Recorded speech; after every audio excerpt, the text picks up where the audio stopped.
खत्म होके हमारे बीच में समता की स्थापना हो जाए। ये एक सामाजिक संगठन है।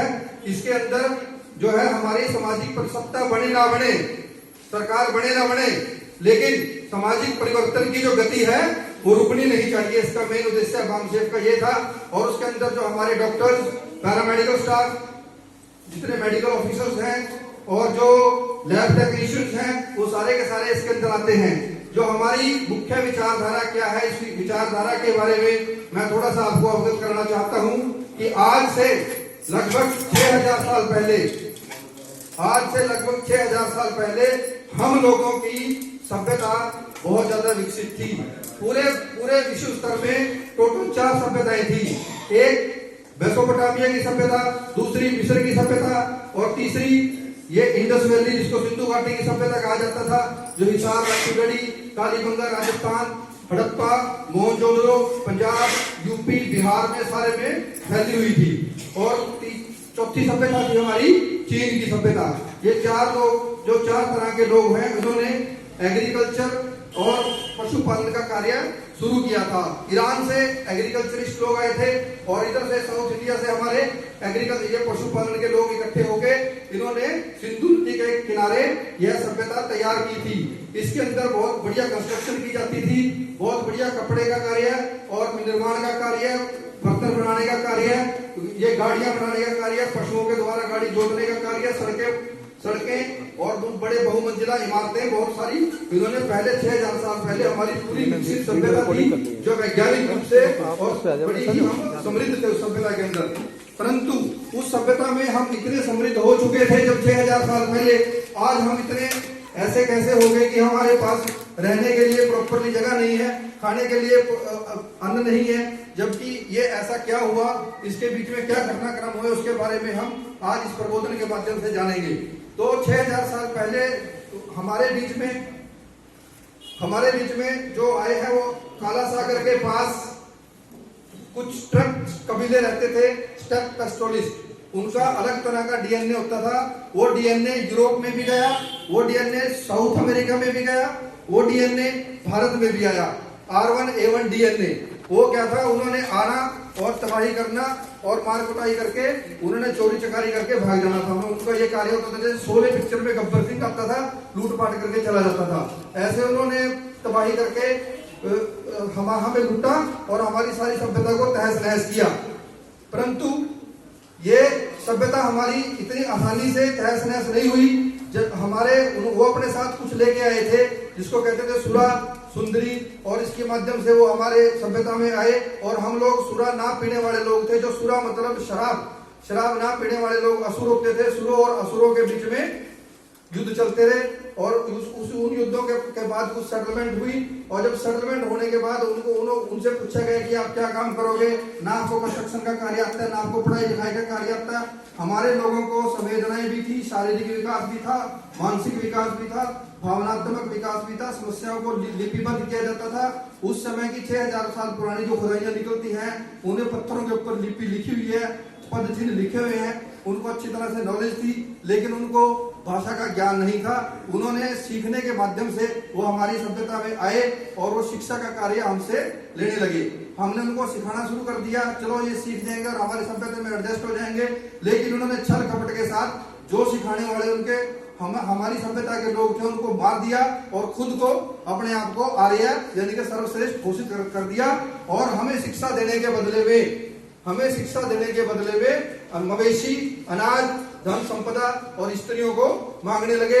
और पशुओं को नरबली करके उन्होंने, जिसको वैदिक काल कहा जाता है, 1800 जीसस क्राइस्ट से 1800 से लेके 600 साल तक ये ऋग्वेद, यजुर्वेद और सामवेद इन्होंने लिखा, जिसमें पूरी की पूरी विषमतावादी व्यवस्था इन्होंने हमारे ऊपर लागू कर दी और हमें मानसिक रूप से एकदम शिक्षा विहीन करके गुलाम बना दिया। क्योंकि जो हमारे टीचर थे वो उन्होंने मार दिए, टीचिंग का काम उनके पास आ गया। वो अपनी इच्छा अनुसार जिसको टीचिंग देते थे, जिसको पढ़ाते थे और उससे अपने मन मानने के कार्य कराते थे।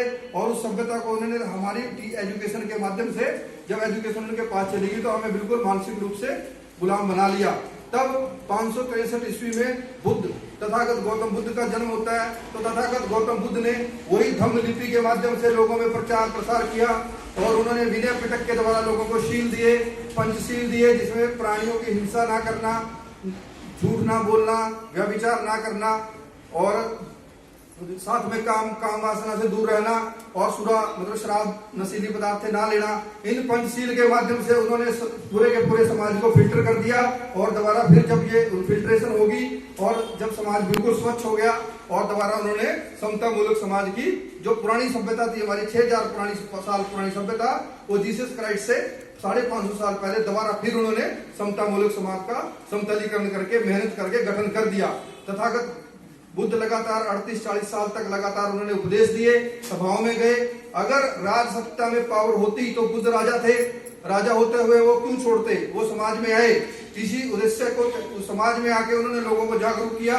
इसी उद्देश्य के द्वारा साहब कांशीराम जी ने बाम सेफ और DS4 की रचना की थी कि हमें समाज में जाना पड़ेगा, लोगों को समझाना पड़ेगा, मात्र सत्ता परिवर्तन से व्यवस्था परिवर्तन नहीं हो सकती। अगर सत्ता परिवर्तन से व्यवस्था परिवर्तन हो सकती तो क्या तथागत गौतम बुद्ध को राजपाट छोड़ना पड़ता? लेकिन उन्होंने राजपाट छोड़ा। वो बाद में उन्होंने ज्ञान अर्जित किया। ज्ञान अर्जित करने के बाद तथागत गौतम बुद्ध फिर समाज में आए। समाज में आके उन्होंने चर्चाएं की, लगातार उपदेश दिए, इतना उपदेश दिए कि लोग उनकी वाणी से, उनके उपदेशों से समतलीकरण हो गया और ब्राह्मणीकरण का जो ये विषमतावादी व्यवस्था थी वो समाप्त होगी। उसी कड़ी में सम्राट अशोक ने पहली बार राजकीय धर्म घोषित किया। राजकीय मतलब प्रशासनिक तौर के प्रसूत पिटक जो था उनका दिग्ध निकाय के अंदर बड़ी बड़ी समस्याओं का समाधान था, मध्यम निकाय के अंदर छोटी मध्यकालीन समस्याओं का समाधान और खुद्दक निकाय जिसमें दमपद है उसके अंदर छोटी छोटी समस्याओं का समाधान। ये सभी बनते लोगों के द्वारा घर घर जाके समस्याओं का समाधान करना शुरू कर दिया और जिससे घर घर एक किस्म से सरकार आपके द्वार कार्यक्रम उन्होंने चलाया कि समस्या के लिए आपको राजमहल में आने की जरूरत नहीं, हमारे बौद्ध भिक्षु आपके घर जाएंगे, आपकी समस्या का समाधान करेंगे और बदले में सिर्फ आपसे खाना लेंगे, वो भी दिन में एक बार 12 बजे से पहले वो खाना खाते थे। बौद्ध भिक्षु जो है सम्राट अशोक के शासनकाल में एडमिनिस्ट्रेटिव विंग थे। वो सिर्फ भिक्षाटन ही नहीं करते थे कि भीख मांग के चले जाते थे, वो आते थे, वहां की समस्याएं सुनते थे, समझते थे, लोगों की समस्याओं का समाधान करते थे। वो एक किस्म का सम्राट अशोक का एग्जीक्यूटिव विंग था। लेकिन बड़े दुर्भाग्य की बात है कि सम्राट अशोक के बाद, वैसे तो सम्राट अशोक के बाद दशरथ रहे, कुणाल रहे, संप्रति रहे, शालिशुक रहे, देववर्मा रहे, जो बड़े अच्छे मौर्य साम्राज्य रहा। उनके टाइम में नालंदा विश्वविद्यालय में ऐसा हुआ था कि सोना जो है, सोने की पारे का एटॉमिक नंबर जो है वो 80 होता है। जो पाराजनक धातु होती है उसके न्यूक्लियस में 80 प्रोटॉन होते हैं। अगर उसमें से एक प्रोटॉन को निकाल दिया जाए तो उसमें 79 हो जाते हैं, वो सोने में कन्वर्ट हो जाता है। तो सोना जो है ना वो गंधक के साथ मिला के घर घर बनाया जाता था और तब खानों में नहीं, तब सोने की चिड़िया जो है वो मौर्य काल में जो शूद्र डायनेस्टी थी, हमारी शूद्रों की डायनेस्टी थी, उस समय भारत सोने की चिड़िया बना था। परंतु बड़े दुर्भाग्य की बात है कि जब सम्राट अशोक ने कलिंग युद्ध की विजय की थी तो उस समय उनके साथ एक कौरव की स्त्री आ गई थी जो कि आर्यंस की थी, मूल्य उनकी थी। तो उसके साथ एक जो बच्चा था वो साथ में ले आए और उसी बच्चे का वारिस आगे चलता चलता हुआ पुष्यमित्र शुंग बना और पुष्यमित्र शुंग जो है वो सेनापति बन गया। बृहद्रथ मौर्य के समय में जो सत्यधमन के बाद मौर्य वंश के आखिरी राजा थे, जब बृहद्रथ मौर्य का 2 साल का शासनकाल था तो उसने पुष्यमित्र शुंग ने अपनी बहन को उसके पास शादी के लिए भेज दिया दूसरी, और उसके जो एडवाइजरी कैपेसिटी में वो चले गए और धोखे से उसकी सैन्य निरीक्षण के लिए छल के साथ उसकी हत्या कर दी। और उसकी हत्या करने के बाद पुष्यमित्र शुंग ने, ये जीसस क्राइस्ट से 185 साल पहले की बात है, जैसे ही उसकी हत्या की तो वो हमारी समता मूलक व्यवस्था फिर खत्म होगी। और उसके बाद उसने शुंग वंश के 32 साल के शासनकाल में उन्होंने वो साहित्य लिखा, मनुस्मृति की रचना की, जिसमें दंड विधान, बड़ा कठोर दंड विधान किया शूद्रों के लिए। और उसके बाद उन्होंने ये रामायण का साहित्य लिखा, महाभारत का साहित्य लिखा, वेद व्यास की रचना की।